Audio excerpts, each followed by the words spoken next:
જય સ્વામિનારાયણ. રવિવારની સવારે રવિભાઈની યુટ્યુબ ચેનલ પર આપ સૌનું હાર્દિક સ્વાગત છે. વિડીયોની શરૂઆત કરતા પહેલા આપનો પરિવાર આર્થિક રીતે સુખી, સ્વસ્થ અને સંપન્ન બની રહે ભગવાન સ્વામિનારાયણ ચરણોમાં પ્રાર્થના.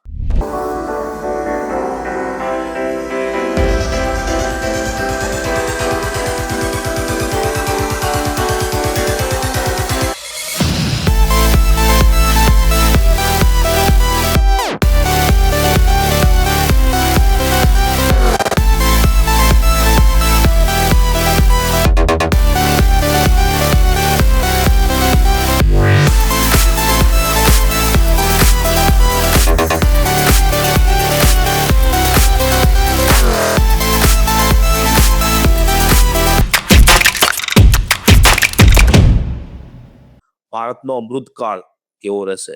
75 વર્ષ ભારતના થઈ ગયા આઝાદીના. હમણાં 100 વર્ષ પૂરા થવા 2047 ની અંદર. 1964 થી 2004 સુધીનો જાપાનનો અમૃતકાળ રહ્યો. 1982 થી 2002 ની સાલ ઇટાલી માટે અમૃતકાળ રહી. 1987 થી લઈને 2027 ની અંદર કોરિયાનો રહ્યો. 1994 થી લઈને 2031 ની અંદર ચાઇનાનો રહ્યો અને 2006 થી 2028 સુધી બ્રાઝિલનો.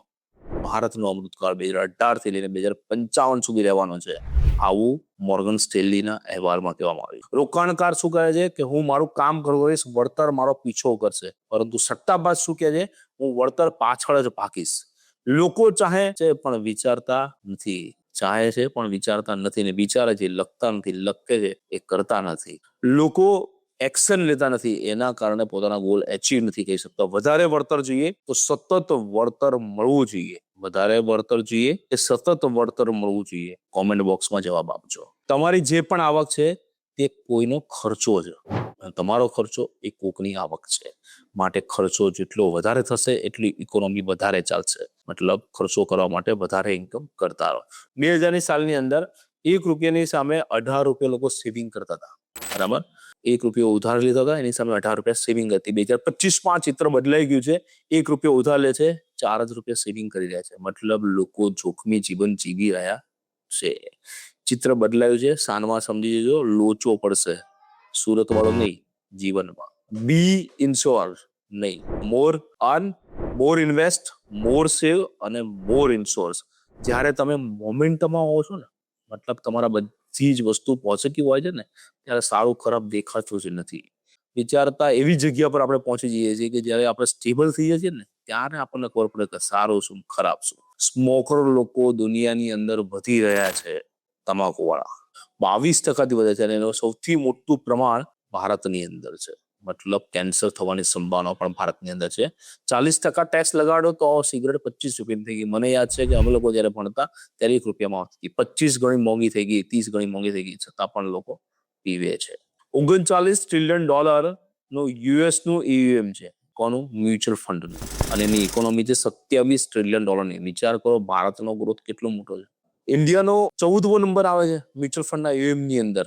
પહેલો નંબર યુએસ નો અંદર, બીજો નંબર છે Luxembourg 5.8 trillion dollars, Ireland 4.5 trillion dollars, China 3.4 trillion dollars, Germany 2.7 trillion dollars, Australia 2.6 trillion dollars, France 2.5 trillion dollar, Japan 2.2 trillion dollar, UK 2.0 trillion dollar, Canada 1.8 trillion dollar અને ભારત ફક્ત 82 લાખ કરોડ એટલે 1 ટ્રિલિયન ડોલર્સની લગભગ ઓછું છે. હજી એટલો પોટેન્શિયલ છે ભારતની અંદર મ્યુચ્યુઅલ ફંડમાં રોકાણ કરવાનો. માર્કેટના પી કરતા આપણો પી અગત્યનો છે. આપણો પી એટલે પેશન અને એનર્જી મ્યુચ્યુઅલ ફંડમાં ઇન્વેસ્ટમેન્ટ કરવા માટે. કુલ 6 ROI છે. લોકોને એક જ ROI ખબર છે. પહેલો ROI રેટ ઓફ ઇન્ફ્લુએશન્સ. ફુગાવાનો દર બી બહુ ધ્યાનમાં રાખવું પડે દરેક જગ્યા પર ઇન્વેસ્ટમેન્ટ કરતી વખતે.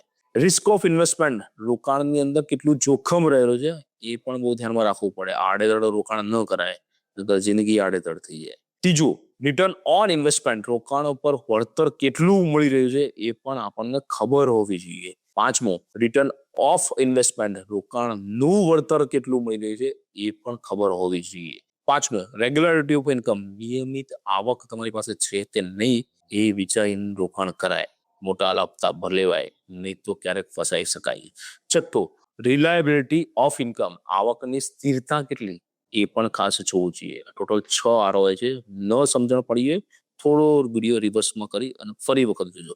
ઘણા લોકો પૂછે છે 2-3 વર્ષની અંદર મ્યુચ્યુઅલ ફંડે તો કોઈ રિટર્ન જ ના આપ્યું હોય. મ્યુચ્યુઅલ ફંડ એ 10 વર્ષની પ્રોડક્ટ છે. જો તમે તમારા પૈસા 30% થી 40% માઇનસ જોઈ શકતા હોય તો જ મ્યુચ્યુઅલ ફંડમાં રોકાણ કરવું જોઈએ. ઇક્વિટી વાળા ફંડની વાત કરું છું. બાકી બેલેન્સ, હાઇબ્રિડ અને ડેપ્ટ ફંડની અંદર ફિક્સ રિટર્ન્સ મળે.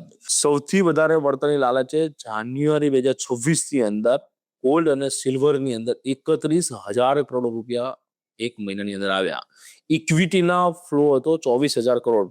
પહેલી વખત ઇતિહાસમાં એવું બન્યું છે કે ઇક્વિટીના મ્યુચ્યુઅલ ફંડના ફ્લો કરતા ગોલ્ડ અને સિલ્વર ઇટીએફનો ફ્લો વધી ગયો. 1,60,000 ગોલ્ડ ઇટીએફમાં રોકાણ કરી અને તમે શું વળતર મેળવશો? એની કરતા 82,000 સેન્સેક્સ સસ્તો મળી રહ્યો છે મારા હિસાબે. તો 100% એ લેવાય, અડધા ભાવે મળે છે. હોઈ શકે ગોલ્ડ અને સિલ્વર જેવી તેજી સ્ટોક માર્કેટની અંદર પણ આવે. ભૂતકાળમાં 1 વર્ષથી રિટર્ન વધારે જોઈ અને તમે જો રોકાણ કરશો તો દાજ્યા વગર નહીં રહો. દાજ્યા વગર તમે નહીં રહો. દુનિયાની અંદર સૌથી સુખી કોણ? તો જેની પર કોઈ ઋણ નથી. ઋણ એટલે લોન, બરાબર. કોઈ પણ પ્રકારની લોન ના હોય અને બીજું ઋણનો મતલબ થાય કોઈ પણ પ્રકારનું એસન ના હોય, એ દુનિયાનો સૌથી સુખીમાં સુખી માણસ છે. જો વિડીયો સારો લાગ્યો હોય તો આપણા ગ્રુપ સર્કલની અંદર શેર કરજો. જય સ્વામિનારાયણ.